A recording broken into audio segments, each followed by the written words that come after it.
السلام علیکم ورحمۃ اللہ وبرکاتہ۔ میں سوشل پراسپیکٹ سے آپ کا میزبان وسیم قریشی آپ کی خدمت میں حاضر ہوں۔ دیکھیں، انسان کے پاس دو ہی چیزیں ہوتی ہیں، یا وہ محبت کر سکتا ہے یا پھر وہ نفرت کر سکتا ہے۔ محبتوں میں ایک ایسا جادو ہے کہ وہ اس پوری سوسائٹی، اس پورے معاشرے کو سیراب کر سکتی ہے۔ محبت ایک ایسا دریا ہے جو تمام تر فصلوں کو سیراب کرنے کی صلاحیت رکھتی ہے، بشرطیہ کا کہ آپ اس کے راستے میں نفرتوں کی باڑھ کھڑی نہ کریں۔ یار آج کل ہم کر کیا رہے ہیں؟ مطلب آمنے سامنے دکان والے ہیں تو دکانداروں کی ایک دوسرے سے نفرت ہے، دو سٹوڈنٹس ہیں تو مارکس کی دوڑ، مارکس کی جنگ کو لے کے ان کی ایک دوسرے سے نفرت ہے، دیورانی اور جیٹھانی دو بہویں ہیں تو وہ ایک دوسرے کے گرانے کے چکر میں اتنی حد تک گر جاتی ہیں کہ اپنے ہی گھر کو جہنم بنا لیتی ہیں اور پھر اسی جہنم کی آگ میں جل کر راکھ ہو جاتی ہیں۔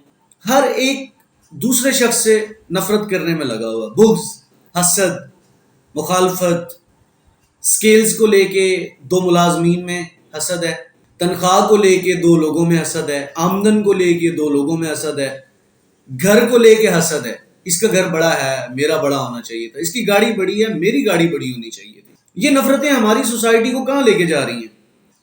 یہ نفرتیں ہمارے معاشرے کو ایسی جگہ پر لے کر جا رہی ہیں جس سے واپسی ممکن ہی نہیں ہے۔ ہم ایک دوسرے کو گرانے کے چکر میں دراصل اپنے لیے گڑھے کھود رہے ہیں۔ آپ کو پتہ ہے جو راستے کا شجر ہے، درخت ہے، جب آپ اس کو کاٹتے ہیں تو آپ دوسروں کو سائے سے اور پھل سے محروم نہیں کرتے، در حقیقت آپ خود بھی اپنے آپ کو سائے سے اور پھل سے محروم کرتے ہیں۔ لیکن اگر آپ راستے میں ایک درخت لگاتے ہیں تو اس سے دوسروں کو تو فائدہ ہوگا ہی، لیکن جب کبھی آپ اس راستے سے گزریں گے تو آپ بھی اس درخت کے سائے میں، دھوپ میں تھوڑی دیر سستانے کے لیے بیٹھ سکیں گے۔ اس دنیا میں ہر شخص اپنے کردار کے دائرے میں گھومتا ہے، ہر شخص کا دائرہ اپنا ہے، آپ اپنے دائرے میں گھوم رہے ہیں۔ اب یہاں اگر آپ آسانیاں ڈالیں گے تو یہ چکر واپسی جب مڑیں گے نا، اس پوائنٹ پر پہنچیں گے تو آپ کو ہی آسانیاں ملیں گی۔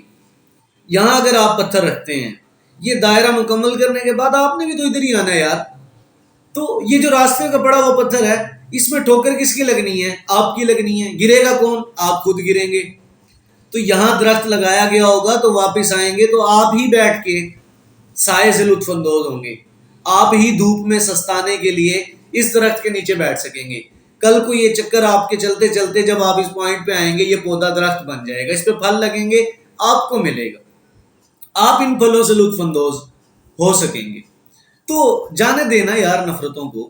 آپ یقین کریں، ہماری ہر مشکل کا، ہمارے تمام تر مسائل کا ایک واحد حل ہے، اور وہ ہے صرف اور صرف محبت کریں۔ حکیم لقمان سے کسی نے پوچھا، انہوں نے کہا جی کسی بھی شخص کو کیسے بدلا جا سکتا ہے؟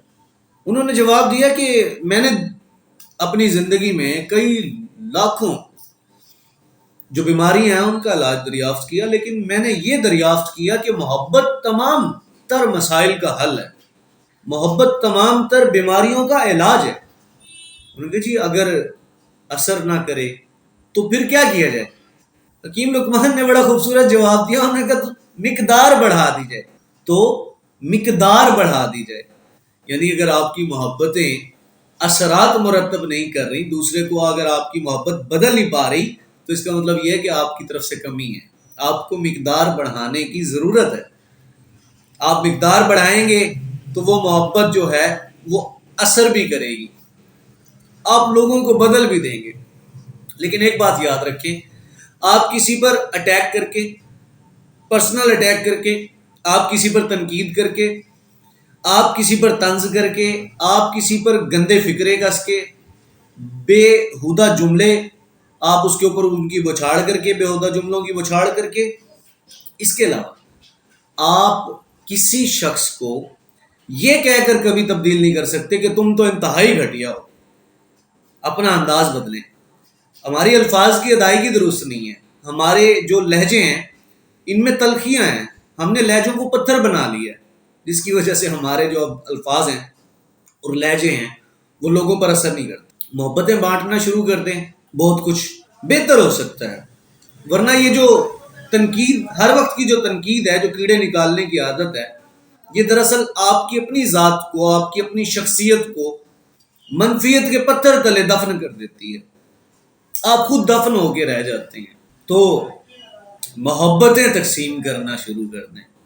ایک بات یاد رکھیں، خوشیوں میں شریک ہونے سے خوشیاں آپ کے گھر کا رخ کر لیتی ہیں، اور محبتوں میں شریک ہونے سے، محبت کے بدلے محبت دینے سے جو محبت کے اثرات ہیں وہ دوگنا ہو جاتے ہیں، نتائج بہترین ہو جاتے ہیں۔ غموں میں شرکت کرنے سے آپ کے غموں میں سہارا بننے والے جو اسباب ہیں وہ جنم لیتے ہیں۔ تو خوشیوں میں خوش ہونا سیکھیں، لوگوں کے غموں میں غمگین ہونے کی عادت ڈالیں۔ یہ کیسے ہوگا؟ جب آپ اپنے اندر احساس کو پیدا کر لیں گے، اپنے اندر احساس پیدا کر لیں۔ یہ اتنا خوبصورت رشتہ ہے کہ خون کے رشتوں کو بھی پیچھے چھوڑ دیتا ہے۔ یہ اتنا خوبصورت رشتہ ہے کہ اگر آپ کا کسی کے ساتھ احساس کا تعلق قائم ہو جائے تو آپ کی زندگی جو ہے اس میں جتنی مشکلات آ جائیں، آپ کبھی خود کو تنہا محسوس نہیں کرتے، آپ کو کبھی اپنی ذات اکیلی محسوس نہیں ہوتی، آپ کو کبھی اپنی ذات اندھیروں میں ٹھہری ہوئی اور بھٹکتی ہوئی محسوس نہیں ہوتی۔ یہ احساس کے دو بول ہی تو ہیں جو انسان کی بڑی سے بڑی مشکل میں بھی اس کے چہروں پر، اس کے لبوں پر مسکراہٹ بکھیر دیتی ہے۔ یہ احساس کے دو بول ہی تو ہیں جو بستر مرگ پہ موجود ایک شخص کو ہنسنے پہ مجبور کر دیتے ہیں۔ وہ شخص جو موت کے منہ میں ہے وہ بھی اس احساس کے دو بول کی وجہ سے مسکرا سکتا ہے۔ یہ مرتے ہوئے کو زندگی دے سکتی ہے، یہ کسی بیمار کو دوا نہ بھی بن سکے تو کم از کم اس کے لیے خوشیوں کا سبب ضرور بن جاتی ہے۔ تو میں کہتا ہوں کہ وہ شخص خوش قسمت ہے جس کی وجہ سے دوسروں کے چہروں پر مسکراہٹیں بسیرا کرتی ہیں۔ تو خوش رہیں جی، سلامت رہیں، کبھی کسی کو یہ اختیار نہ دیں کہ وہ آپ کی ذات کو کچل کر آگے بڑھ جائے۔ اسی کے ساتھ اپنے میزبان وسیم قریشی کو اجازت دیجیے۔ تھینک یو سو مچ، اللہ حافظ۔